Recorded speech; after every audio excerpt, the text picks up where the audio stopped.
Truth is, my ex-wife died in an accident. I'm thinking of taking in our twin daughters, but that's probably not okay, right? Sorry for such a talk. I blurted out. It's fine, Came the upbeat reply from my wife. I thought for a moment I'd misheard her. Wait, are you sure? We're talking about adding 2 kids to our family, It's okay. Bring them home. she said. I couldn't fathom why she agreed to this sudden proposal, and then she explained. My name is Hayden. I've been married to Lisa for 2 years now. I'm divorced, and this is my second marriage with Lisa. My ex-wife cheated on me, which led to our divorce. My ex, Amy, was flamboyant and sociable, the exact opposite of me, with a large circle of friends. I am a simple guy, but Amy liked the fact that I was a key player in a renowned corporation, so she decided to marry me. Amy's advancements were so persistent that I ultimately gave in and married her. Life with Amy was enjoyable in its own way. I'm grateful to Amy for giving birth to our twin daughters, who are my world. Just as our twin daughters Molly and Clara turned 2, Amy abruptly declared, I want a divorce. I'm pregnant with another man's child. At first, I couldn't comprehend what she was saying. My anger flared up, and I demanded to know who the man was. The father of Amy's child was a frivolous man, whom Amy met often. He was one among Amy's large circle of friends, and even attended our wedding. I couldn't believe that a man who attended our wedding would then go on to have an affair with my wife. I couldn't bear to breathe the same air as Amy anymore, so I took Molly and Clara and moved back with my parents. We filed for divorce, demanding compensation, but I couldn't win custody of my daughters. I'd heard it was difficult for fathers to win custody of young children, but it was hard for me to accept that even though the mother had cheated, I couldn't secure their custody. Regardless, I couldn't overturn it, and was granted visitation rights to see Molly and Clara by paying child support, looking forward to the days when I could see my girls. I had no choice but to continue living. I tried to create as many happy memories as possible whenever I saw Molly and Clara, to ensure their memories with their dad were joyous ones. We would go to theme parks, visit zoos. I did everything I could for my adorable daughters, but I could no longer live with them. Once I dropped them back with Amy, I would get on the train home alone. One such day, I suddenly realized I was crying. My wife had been stolen, my daughters taken away, and I felt empty. I was so emotionally drained that I didn't know what I was living for. A grown man crying on a train must have been an odd sight. As people distanced themselves from me, Lisa approached me. Are you okay? If you're not feeling well, we can get off at the next station together, she offered. I found Lisa to be quite unusual with her genuine concern. I wondered what she stood to gain by being kind to a man like me. I'm okay, I curtly replied. People who are okay don't cry, Lisa responded, handing me a handkerchief, and indeed, she got off at the next station with me. I stopped as Lisa suggested calling over a station attendant, and sitting on a bench on the platform, I confided to her about my miserable situation. As I spoke, she nodded attentively, making me realize what an unusual person she was. You'll be fine, Hayden. This might be a dark period in your life right now, but brighter days will come. I was genuinely comforted by Lisa's words. Using the excuse that I wanted to wash and return her handkerchief, I got Lisa's contact information, and we began to meet frequently after that. Lisa, who is kind to everyone and treats every person with the utmost kindness, was even more of an oddball the more I got to know her. I even started suspecting if she had any ulterior motives. However, Lisa was not the type to be cunning or double-faced. She often made endearing blunders, and I found myself falling for her. Each time she would call out, "Hayden, what should I do?" in panic, seeking my help. We ended up getting married as a result of my approach towards her. You light up my life, Lisa. Will you marry me? The moment Lisa laughed joyfully at my embarrassingly sincere proposal, I knew I would never forget it for the rest of my life. I was still able to meet Molly and Clara on a regular basis as always. Even after the birth of our son Tom, I continued to see them. Lisa was aware that I was paying child support and knew I had twin daughters. But I couldn't bring myself to tell her about my meetings with Molly and Clara, fearing it would upset her. Feeling guilty, I lied to Lisa, saying I was going to hang out with friends whenever I went to see Molly and Clara. Lisa would see me off with a smile and say, "Be careful."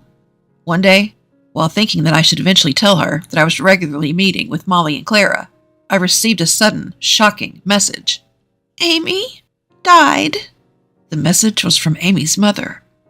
Amy's mother, with a crestfallen look on her face, informed me that Amy had died in an accident.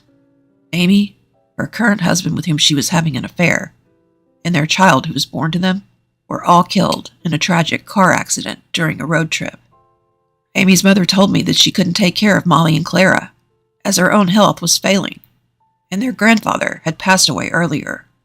The moment she said she would have to put Molly and Clara in a facility if no one could take them in, I found myself instinctively saying, "I'll take them in." Amy's mother thanked me, but I was immediately consumed by a sense of guilt for having given an impulsive response. After all, I had my own family now with Lisa and Tom. Feeling it was unforgivable, I decided to discuss this with Lisa. Actually, my ex-wife died in an accident. I want to take in the twins, but that's not okay, is it? I'm sorry for bringing up such a topic. "What? That's awful. No, it's fine." I was startled by Lisa's response. I was prepared for divorce, or at least a look of disgust. I thought I had heard wrong. You're okay with it? This means we'll have 2 more kids. "That's fine. Bring them home. They must be scared with their mother suddenly gone." With that, she urged me, who was still in a daze, to prepare to go out. Putting on my shoes in the foyer, I asked Lisa, "Why are you forgiving me?" She laughed at me with a slightly bewildered expression. "You silly. After all, you've always been loving towards the twins, Molly and Clara. I noticed. You've been visiting them regularly." "Why?" "Well, you always seem so cheerful when you return from these sneaky outings. I knew you wouldn't cheat on me. Pretty good detective, huh?" Lisa joked, and I immediately understood she was trying to cheer me up. At the same time, I came to realize how big-hearted Lisa was. "Thank you," I said, and then I headed to my in-laws' house by car to pick up Molly and Clara. At only 5 years old, Molly and Clara, suddenly left all alone, were asleep in their grandparents' house, huddled together for mutual support. Seeing the traces of tears on their cheeks truly pained me. I thanked my mother-in-law, woke up Molly and Clara, and tried to explain the situation as simply as possible so that even children could understand. They cried at the thought of never seeing Amy again, but they said they wanted to live with me. In the car, I talked to Molly and Clara about Lisa and our baby, telling them how kind and wonderful Lisa was, and that our baby was still very small and adorable. The girls looked anxious. When we got home, Lisa had prepared a feast. She had cooked dishes that she thought the children would like, and she introduced herself to Molly and Clara with a warm smile. "I'm Lisa. I'll be living with you 2 from now on, so let's get along. I know you must be very sad right now, but don't worry. You have your dad, and of course, I'll be here too." Lisa spoke to Molly and Clara in a gentle voice, and without seeming bothered by their lack of response, she encouraged them to eat their fill. The girls timidly started eating, but it must have been really good, because they soon started eating enthusiastically, which was a relief to me. After giving Molly and Clara a bath, I found that Lisa had already bought bedding for the kids. Since I had been using the car, Lisa had brought the bedding back on her own. "That was quite a task." Lisa chuckled, but all I felt was gratitude. Molly and Clara refused to sleep with Lisa, so I ended up sleeping between the 2 of them. When I apologized to Lisa for the girls' behavior, she comforted me, saying, "It's okay. It's too much to expect them to adjust so quickly. Right now, you're the only one who can support Molly and Clara emotionally, so don't worry about me, and just do your best." Lisa laid out a mattress in the living room and slept there. During the night, Molly and Clara cried in their sleep, and I spent a painful night. After that, life with Molly and Clara went smoother than I expected. Lisa didn't mind when Molly and Clara gave her skeptical looks. She would scold them like a real mother when they were mischievous, and she would comfort them gently when they were crying. One thing I noticed after living together was that Amy had not been very affectionate towards the girls. Molly and Clara tried to do everything on their own. They would open the refrigerator on their own when they were hungry, munch on cheese, and even lay out and put away their own bedding. At first, I thought they were very independent, but their behavior seemed odd. Lisa also consulted with me, and we concluded that Amy may not have taken care of Molly and Clara very much. The clothes that were sent as Molly and Clara's belongings were shockingly few. Whenever Lisa would prepare a meal, they would ask, "Will Lisa share the food with us too?" They seemed puzzled by the concept of bathing daily at first, and it appeared that until then, they had been bathing only once every 2 days. What's more, these 5-year-old kids were taking baths on their own. The story of Amy going on a trip with her husband, and the child born between them, only to encounter an accident seemed strange from the get-go. Why weren't Molly and Clara taken along on the trip? It was clear that the girls had been treated poorly, and I couldn't contain my anger. I can't forgive Amy and her husband. Once they had parental rights, they had a responsibility to make Molly and Clara happy. So why didn't they take care of them? I was trembling with rage, but both Amy and her husband were no longer alive to bear the brunt of it. With nowhere to direct my anger, I clenched my fists tightly, and Lisa spoke. "Hayden, I understand your anger. I'm angry at Amy and the others for not properly raising such adorable children like Molly and Clara. But being consumed with anger at people who are no longer in this world isn't going to do any good. The greatest revenge on Amy and the others is to ensure that Molly and Clara find happiness living with us, don't you think? So let's shower them, and of course our son Tom, with lots of love. Don't be consumed by anger and hatred for the deceased." Lisa's calm and gentle words made me break down in tears. Despite regularly meeting them, I hated myself most for not noticing the treatment Molly and Clara had been receiving. Trying to blame myself, Lisa consoled me, saying, "It's okay, Hayden. You're doing everything you can." To fulfill my own responsibility as a father, I dedicated myself to being a good father for Molly and Clara, and of course our son Tom. Initially, Molly and Clara were wary of Lisa, but gradually they warmed up to Lisa, who always spoke to them brightly and casually.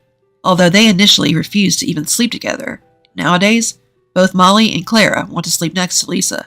The two of them would fight, each saying, "Lisa is mine." But Lisa would hug them both at the same time and say, "No need to fight, darlings. I love you both. It's okay." Lisa's words, "it's okay," were like magic. Always positive and bright, Lisa, who would reassure us with those words, was a blessing to me, Molly, and Clara. Time flew, and Molly and Clara became 5th graders. For Parents' Day, the theme was Halfway to Adulthood, which made Lisa and me nostalgic. We also had a halfway to adulthood ceremony when we turned 10, during our elementary school Parents' Day. I remember we made presentations about our feelings towards our parents and our treasures. At Molly and Clara's school, it seems that they are required to write an essay for their halfway to adulthood ceremony. The theme of the essay is family, and I was a little worried that Lisa might feel uncomfortable. If Molly and Clara focused on writing about Amy and her husband in their essay, it might hurt Lisa. I even shared my concerns with Lisa, but she just laughed it off, saying, "Even if the essay was entirely about Amy and her husband, I wouldn't mind at all. For Molly and Clara, their life with them was a part of their happiness, right? Isn't it a good thing after all?" With the twins, the trouble is deciding which parent will attend which day on Parent-Teacher Day. It's a sad story for me, but both Molly and Clara asked for Lisa to come. To make it fair, I had them decide who would get Lisa through rock, paper, scissors. Molly was the victor, and Clara was quite down about it, which made me rather sad. Is it so bad to have Dad come? Dad loves Clara very much. "It's not that. Clara loves Dad too, but I wanted Lisa to hear me out." I worried that Clara might already be in her rebellious phase, but I understood why Clara wanted Lisa to listen when I heard the content of the essay she read on Parent-Teacher Day. Clara had written about Lisa in her essay. Clara mentioned her life with Amy and her husband in her essay as well. It seems that their life together wasn't a particularly happy one. Yet Clara wrote that she felt helpless when her mother passed away. When I came to pick them up, Clara was happy to live with me, but she was scared of living with Lisa, a stranger at the time. But then, Clara started talking about what Lisa had done for her, the time they took a bath together and played in the bubble bath for the first time. When she cried late at night because she was lonely, Lisa stroked her head until she fell asleep. when Clara fought with Molly. Lisa reassured both of them, saying she loved them both, which made Clara very happy. In her essay, Lisa was nothing less than a mother. I want to call Lisa Mom, but I'm still too embarrassed, so I haven't been able to call her that. I plan to call Lisa Mom for the first time. I couldn't help but cry when Clara concluded her essay reading like this. Some of the parents around me also seemed to be tearing up, and even the teacher was wiping away tears. After Parent-Teacher Day, Lisa, who was with Molly, also had red eyes and a red nose. When I asked her what happened, Lisa said Molly had also read a similar essay. Molly and Clara must have planned it.